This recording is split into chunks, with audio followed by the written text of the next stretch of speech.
Now read on. We're dealing with this. Don't be upset. This is good. This is in your New Testament.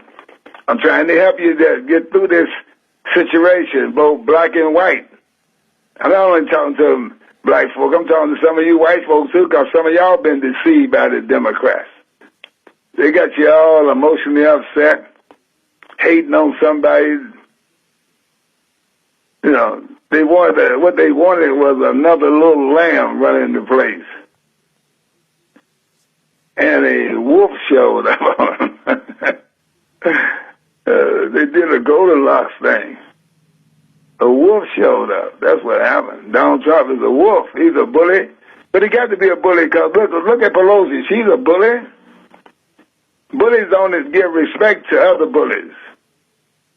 They don't give you no respect if you're in school and a bully is taking your lunch money. You got to act like a bully too in order to keep your lunch money. You got to take when he ain't looking and hit him in the head with a brick. You know, you got to go crazy on him. You got to do like Mike Tyson did to Holyfield. You got to bite him somewhere. Because bullies don't only respect bullies. And Pelosi is a girl bully. And Donald Trump is a boy bully. They both bullies. Come on now. You think the Democrats are nice. I know you do. They ain't nice. They nothing but a bunch of bullies. Biden is a bully. But he bullied black folk because he know we scared of him. We need him, and we need him. He gonna keep us from going back into slavery, he told you. I'm gonna keep y'all from being changed up again. That's what he said with his wicked self. Ain't nobody gonna change nobody. I ain't where you gonna change up 40 million people. There ain't nobody changing nobody no more. The world will become like with the satellite, everybody looking in your house anyway. Right. But we go along with that dumb stuff. I'm trying to fix it where they won't put you back in chains. Shut your mouth, you lying demon. You ain't done but trying to fool a bunch of people who still got slavery mentality. You understand me? Get rid of this slavery mentality and stand up on your feet like a man.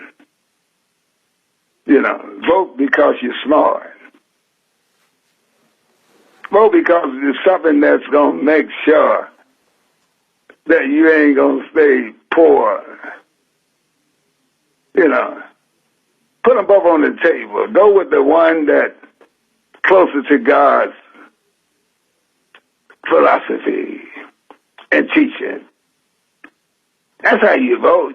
You put both of them on the table in front of you. Now, which one of these jokers or which one of these girls that's running gonna do God's way? That's what that means. You're conservative. Conservative don't mean what they tell you think it means. It means that you're going along with the Most High way. Now you're conservative. So you're following God. He's a conservative God. Conservative means I'm righteous. I go for the right things. I don't go for things that ain't right. That's what conservatism is, not this stuff that they keep telling you.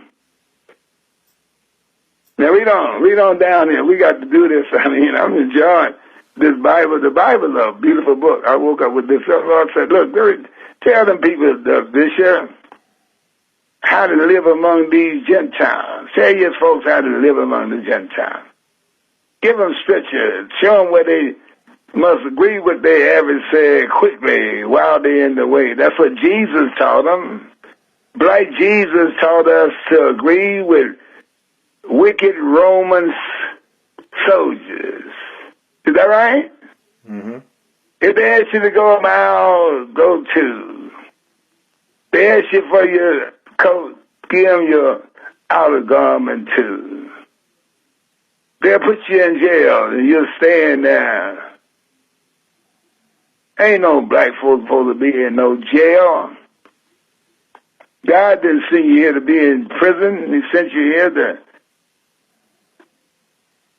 be walking around out here. But your leaders didn't teach you right. Now you got to do all this time in the penitentiary. You got to go to the penitentiary and smell men all the time. Ain't no women in there with you. When people go to prison, they must love to smell men. Because ain't no women in the penitentiary with you, baby. Now you're in the penitentiary because the Democrats, with they dirty self, taught you wrong. They don't mind you stealing from one another. They just don't want you to steal none of their stuff. Yes, I mean, you're stealing your neighbor's TV.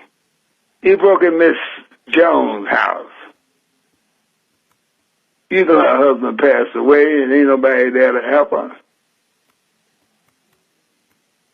Now you're going to prison. Instead of learning how to make money the legal way, you're doing something that's going to put you in prison. I never forget, when I was a little boy, they always wanted to send me to prison. There was 2 police that had my picture on their dashboard. They're going to send you to the penitentiary. You ain't going to juvenile no more. You're 18 now. And we're going to send you to the penitentiary for 7 years because you're a thief. And we're going to charge you with not petty losses, but with grand theft that kept 7 years in the penitentiary. Oh, God. They wanted me to be in the penitentiary so bad that when I would see them, they would always, they'd always be saying, what you done did, what's in the back of your car now? So you want to look at it, you know. They want to send me to prison. You don't need to be in no prison.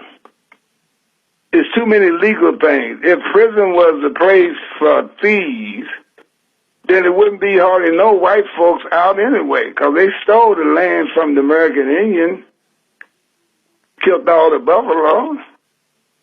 They only put you in prison because they don't want you stealing their stuff.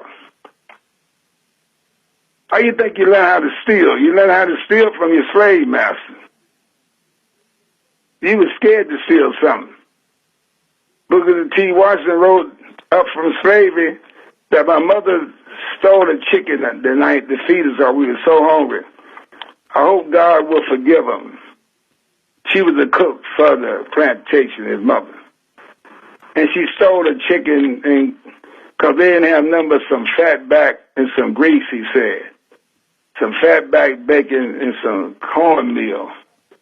And his mother stole the chicken up from slavery. And she cooked the chicken and fed him. And Booker said, we prayed that God will forgive her. We weren't allowed to kill you for stealing a chicken. We used to, when our forefathers were slaves, they were scared to do anything. They don't take you to no prison, they take you to a rope. They take you to a rope and hang you when you do something, when you steal something. So we were scared to steal. Come on now.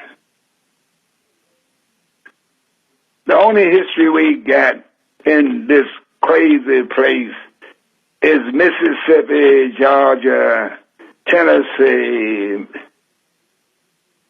all the wicked states of the South. That's our history on February, Black History. We're going to be talking about that. That's when you got to step into the Bible and get your real history, baby. Your real history that you come from a line of kings and princes and great men. You come from the smartest man that ever lived besides Jesus Christ, King Solomon. I was watching the horses getting ready for the Derby. Solomon had them race horses. He had hundreds of them. I sat there and said, hey, man, this is what my daddy, which was my great king, had. They bidding for them horses at $2 million a horse. Solomon had he had so many race horses it was the same. Come on now, we used to have all that stuff. Now we got to look at it, white folks riding them and we walking. Yes, I mean, come on now, so much history. So much history, so much, but nobody want to read it. They want to read about white folk got a race horse. I looked at it and I said, oh, man, look here. There were some pretty horses, too. The horses are gorgeous-looking animal. Race horse. And they was bidding them $2 million this horse sold for. $2 million. Well, Solomon had them by the thousands. He had all the race horses and all the money, all the gold, all the silver, all the pretty women that ever lived in that time. He had it all. But it was all vanity. So he said at the end of his life, fear God and keep his commandments. For that's the whole duty of man. On this deathbed going out the door, Solomon said, here's the conclusion to the whole matter. Fear God and keep his commandments. He knew Jesus was coming that was greater than he was. Oh boy, this is something. Now read on. We're going back here to the book of in the New Testament, to the book of the 13th chapter of the book of the New Testament, at the book of Romans, and then we got some more stuff written down. I got written down here. That's very good stuff. Now read on, Rick. Read on down. Render therefore to all their dues, tribute to whom tribute is due, custom to whom custom, fear to whom fear, honor to whom honor. Owe no man anything but to love one another. But to love one another. Did you hear that? Owe no man anything but love one another.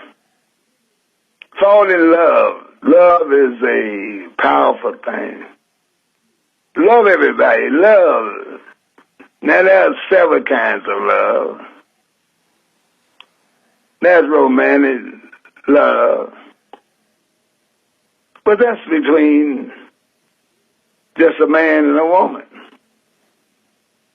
Then there's godly love, which is the first thing anyway you're supposed to have anyway, and that's loving God. Well, all God's children are supposed to love him. You're supposed to love your Creator. You ain't supposed to be doing nothing that's going to hurt him. And there's some people who love money. Some folks love food to eat. They just buy food all the time because they love food. Then there's some people who love cars. It's all kind of love. But the greatest love is to love your brother after you love God. Love the human being family. You want to love one another. Love one another. Don't be evil to each other. Don't be hurting one another. Love one another. You know,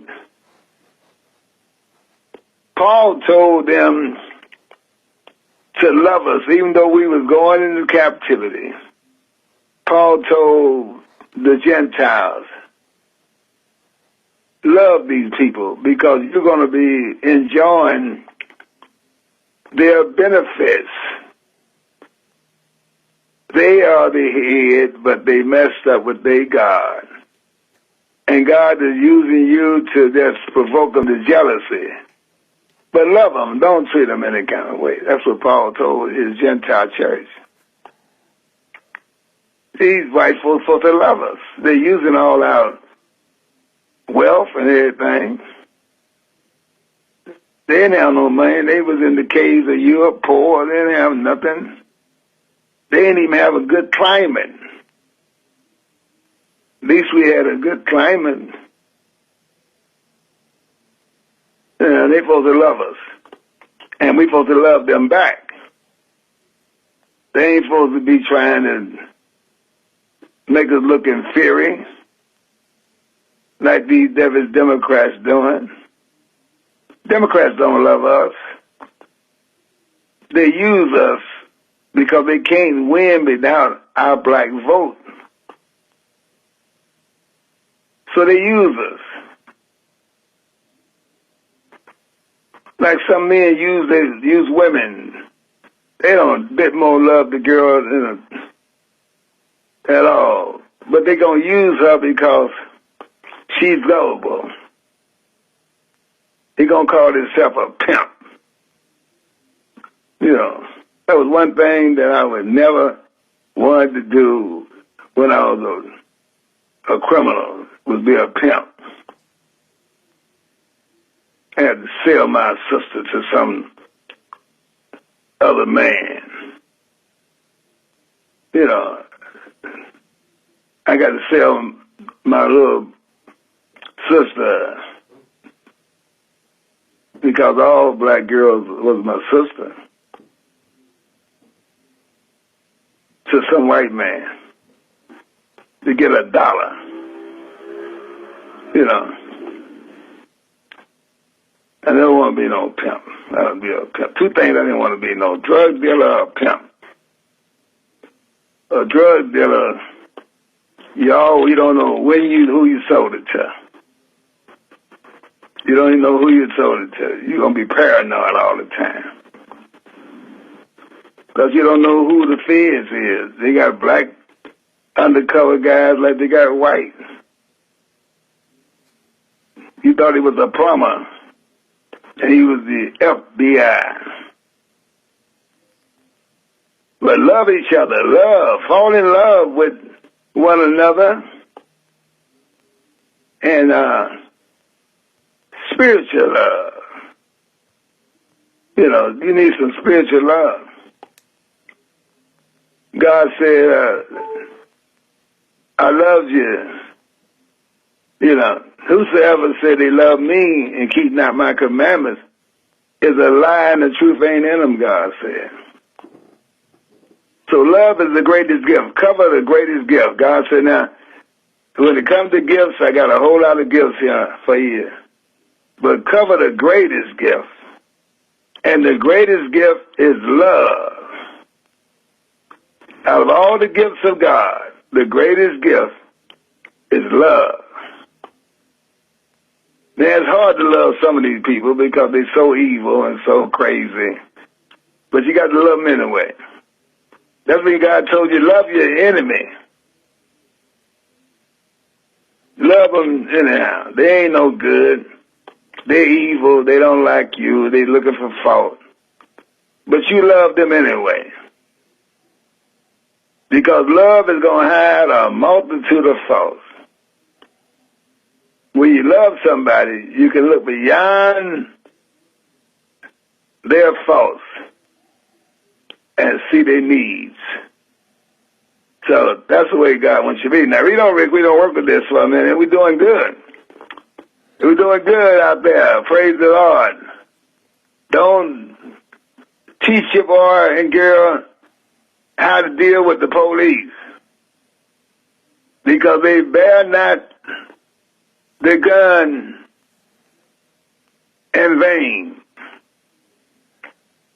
And they got a spirit in them.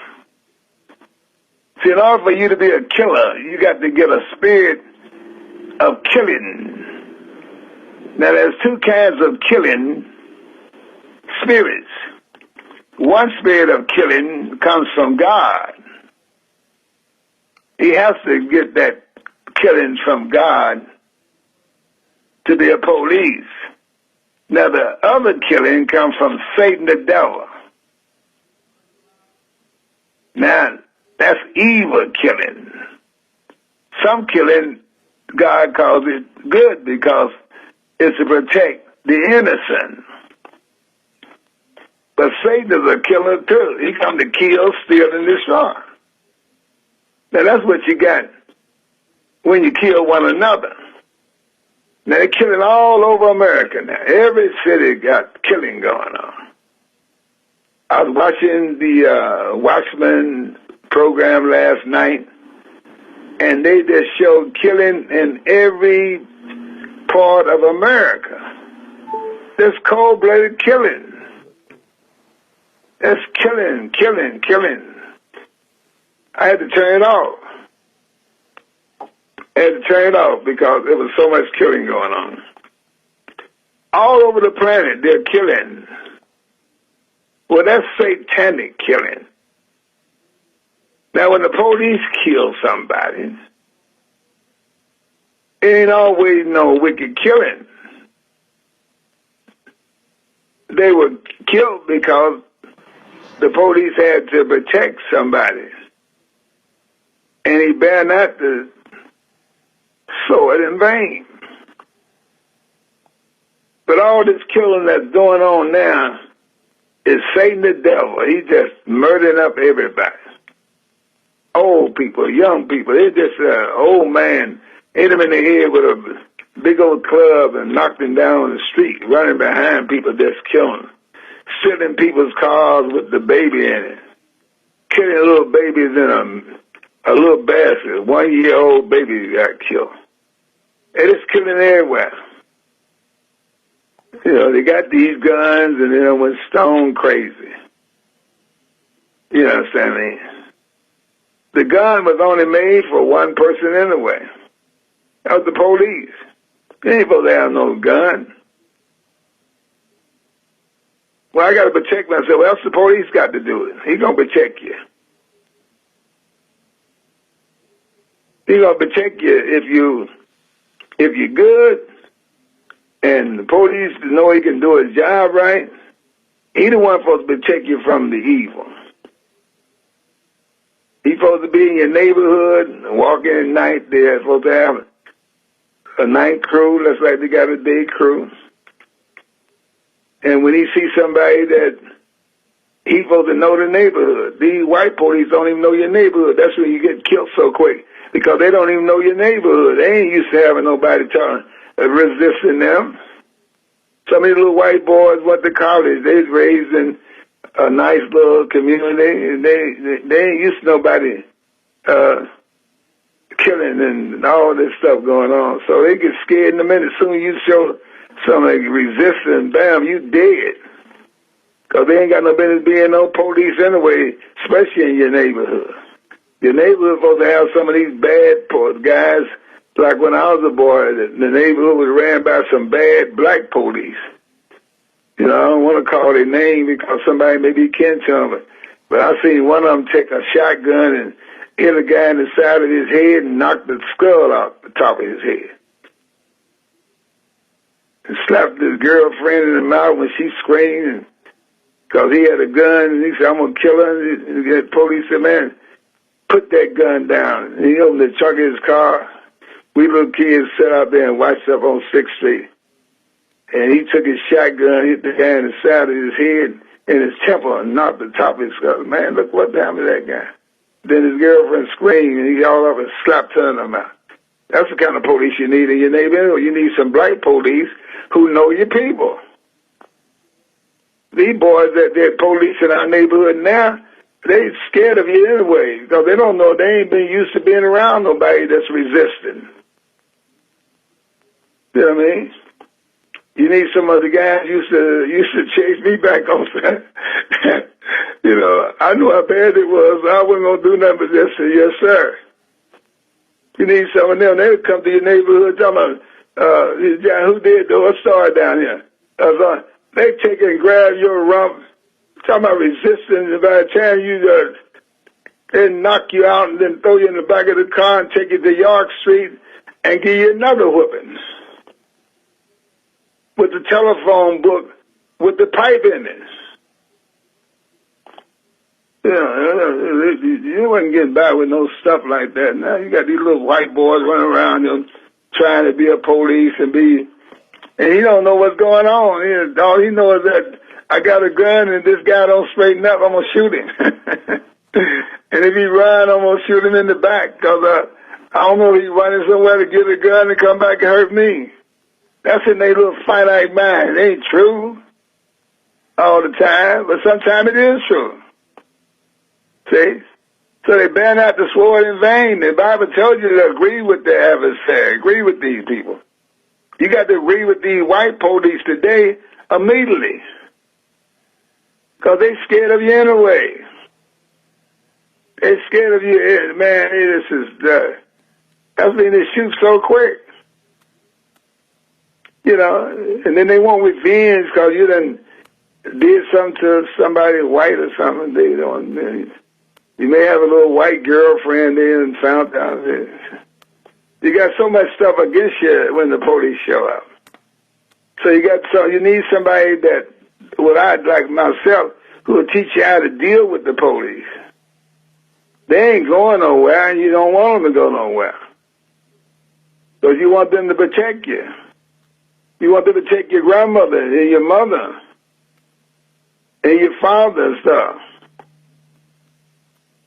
When your mother and father need some help, you want the police to help them, even though you may be a little hoodlum, but you don't want your mother hurt. So you want the police to protect your family. I don't know if it's just that they done made us so depressed. They done took our spirit from us with all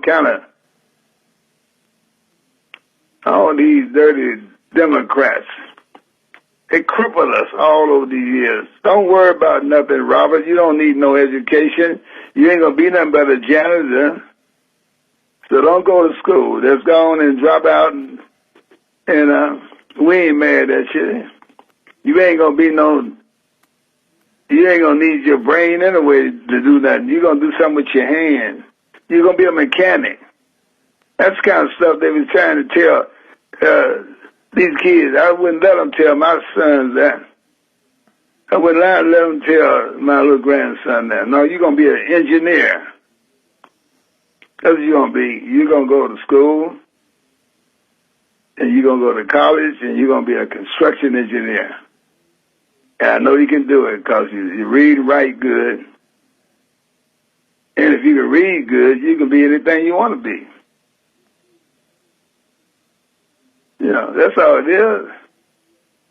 You ain't got to depend on no Democrats. Depend on your ability to be international. This ain't the only place on God's great earth. You got other nations.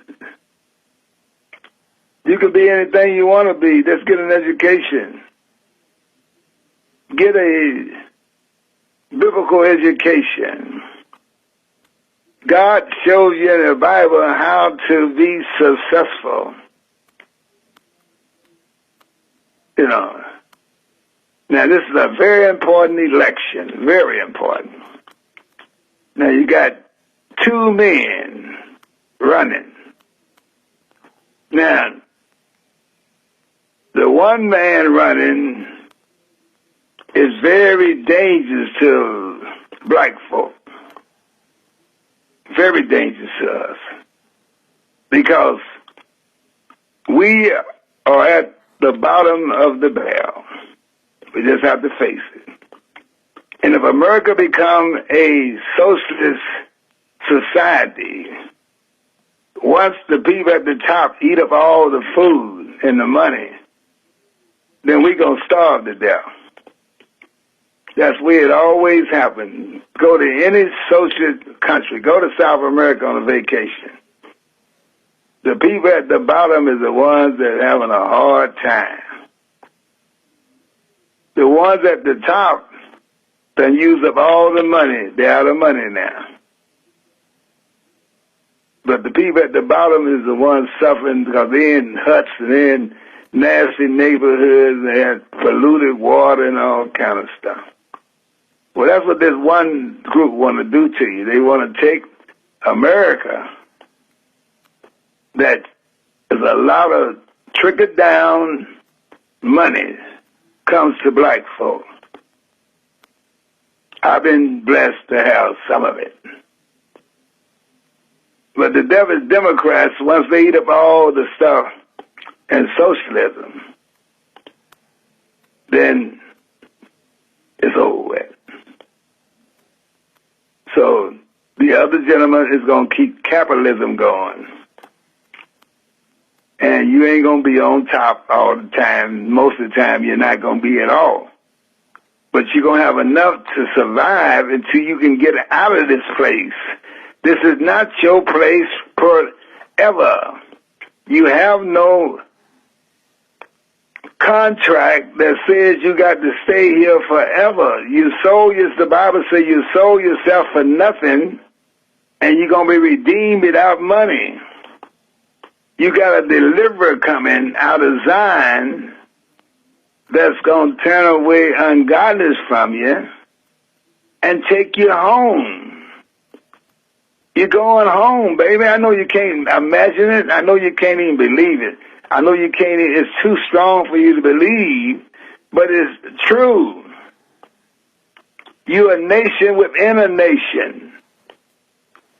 You are a nation. You're not just somebody they picked up running down the Congo. They brought a nation here. You are a nation, and your nation is Israel. He told Peter and them, the teacher, go not in the way of the Gentiles, but go to the lost sheep of the house of Israel. Go to them. Don't go to the Gentiles. Go get the people. And then James wrote the letter to the 12 tribes scattered abroad. You are a special people. Oh, my God. I got to get that in your mind. You're only here temporarily. You did the time. You did the 400 years. It's over with. You're waiting on your deliverer out of Zion. You're waiting on him. That's when can't nobody lead you. Your deliverer is Yahshua the Messiah from the tribe of Judah that the world called Jesus. That's your deliverer that's going to take you home.